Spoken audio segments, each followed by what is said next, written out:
So going over the most underrated fighters in every UFC division. This is a video I've been meaning to make for a while. I did the most overrated a few months back. But, yeah, I'm going to do the most underrated. A lot of people might find it interesting when I see, but you'll see why, and I'll explain it in this video. So starting off with the flyweight division. Not a ton of underrated fighters in the flyweight division, if I'm being honest. But if I had to pick one, I'm going Alexandre Pantoja. I mean, he's getting more acknowledged for his skill finally because, dude, he's got 3 title defenses now. People are like woken up.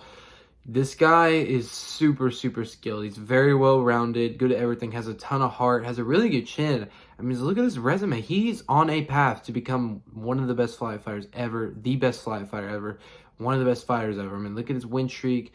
I mean, this dude, I mean, he could get up to Demetrius Johnson's level. I mean, it's not even bad to say that. I mean, if he keeps gathering up title defenses, you never know. He could get up there. He's obviously, I mean, he'd be at his 4th title defense next time. Imagine if he wins again. I mean, it's absolutely ridiculous that the UFC has him like number 9 on pound for pound. I have him number 3. He's definitely a top 5 fighter in UFC. At least I have him top 3. I think he's at least top 5. Should be top 3.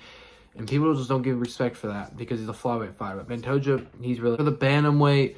Now again, not a ton of underrated fighters, but there is one that's definitely underrated, and that's Henry Cejudo. I was thinking about doing Merab too, because he is too, but the most is definitely Henry Cejudo. This guy, like, they don't realize, they think he's washed. And I think they think he's washed because he lost to Aljo, when people don't realize Aljo is extremely good. And guess what? He's, we'll talk about that in the featherweight division, but Henry Cejudo is very well-rounded. He's solid. He's great grappler. Like, honestly, he's top 20, top 15 all time in grappling. Maybe even top 10. Not even gonna say that. I mean, he's that good at grappling. At least wrestling. I don't know about grappling.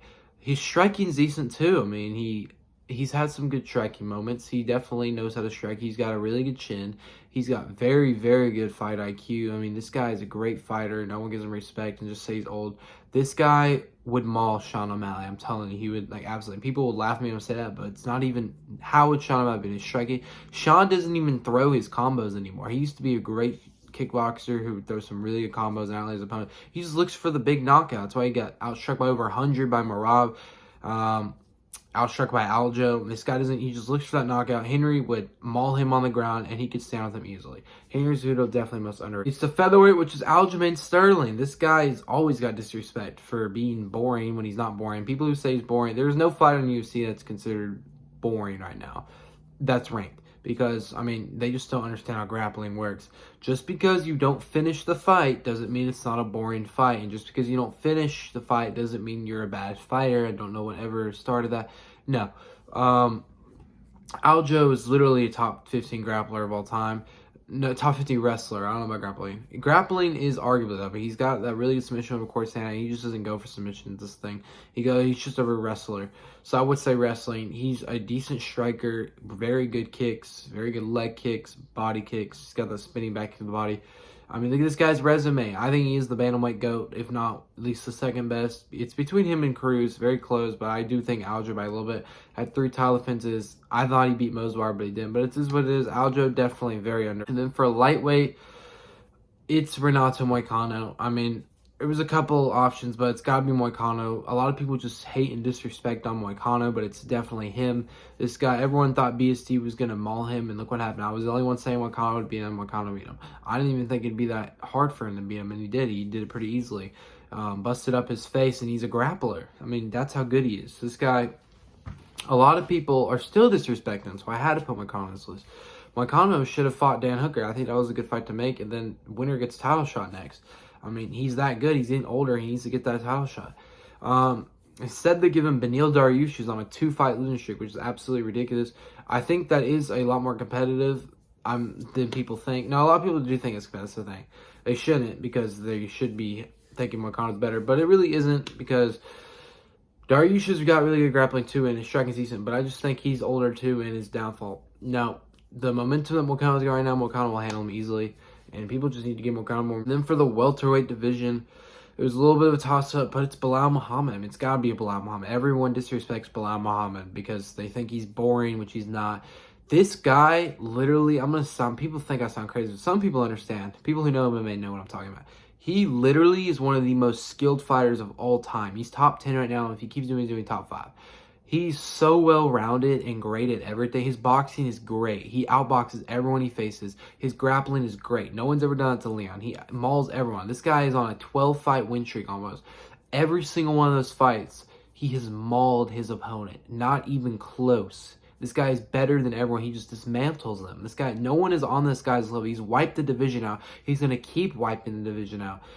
There's no one on his level. He's literally great at everything. His cardio is through the roof. His pace is through the roof. His pressure and pace, I mean, he just never stops coming at you. See, people are never going to respect on the win streak that he's at. And people still think Shavkat has a chance. That is going to be a 50-44, and Bilal might even finish him. That's all I have to say. Bilal, I mean, people just so ignorant, don't understand what they're talking. Middleweight was the hardest to do because there's really not much people underrated. It was between DDP and Izzy, and I'm going to go DDP just by a little bit because most of the Izzy underrated is just because they don't like him as a person. I'm trying to do it as a fighter. People underrate DDP as a fighter. Because I understand where you're coming from. He is not that skilled. I mean, he's obviously improved. I've noticed a clear difference from the Sean Strickland fight to the Izzy fight. His grappling has improved a lot. His striking is good.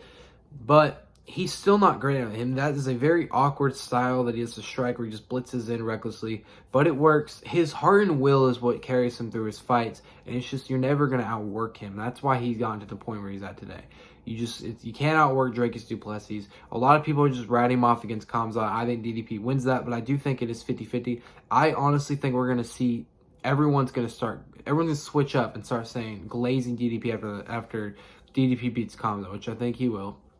And when DDP beats Kamzat, people are going to they're going to acknowledge his heart and will because that's what he's used to win. He's just never ever going to quit and stop coming at you. And people are going to realize that. But that is, we'll see that later in the year, hopefully, once he beats Strickland. But I'm going DDP. The light heavyweight division, it was very close between Ankalaev and Jamal Hill, but I am going Ankalaev. He's just doesn't. Everyone is sleeping on him in the prayer fight. No one thinks he's going to win.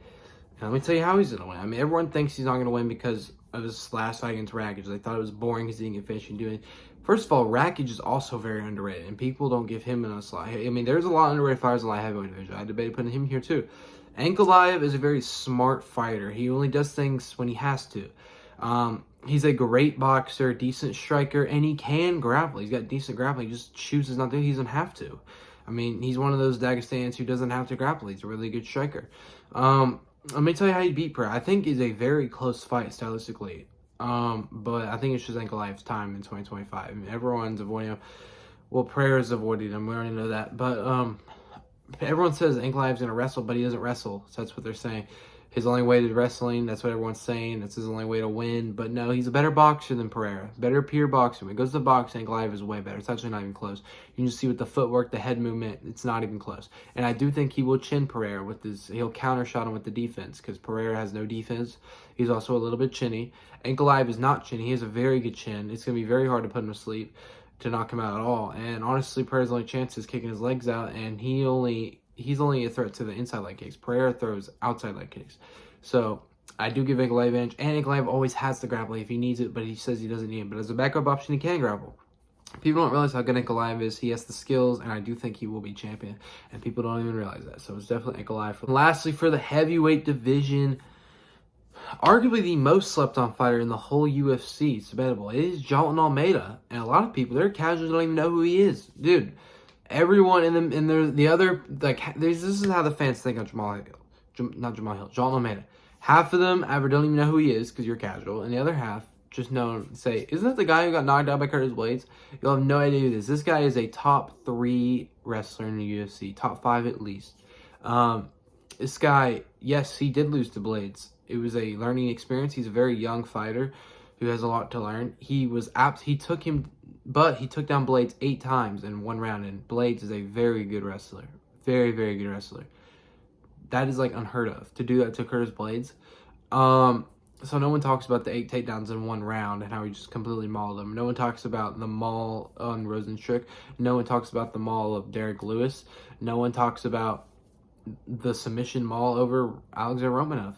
This guy is a threat. He's one of the best grapplers in heavyweight history, maybe the best, and one of the best grapplers in the UFC today. He's a decent striker who obviously has room to improve. he's got so much potential. People don't just realize how good he is. John Almeida will win this weekend, and Spivak is a very good opponent. He just come off a 60-second submission win. I mean, this guy is hard to beat. I do think Almeida is going to make light work of him, despite how good Spivak is.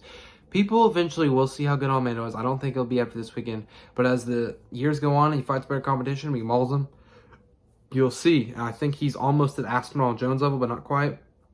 I do think he has potential to get there, and you guys will see. So it's definitely on. So anyways, that is going to wrap it up for this video. Make sure to like, subscribe, turn on notifications. I will be going live for UFC 311. That'll be a very good stream. Make sure you tune in for that. Yes, I am live streaming. Make sure you follow my TikTok, ElijahHouse234, and my Twitch, where I simulate UFC 5 events. It's Elijah_House. And yeah, I'll see you guys on Wednesday.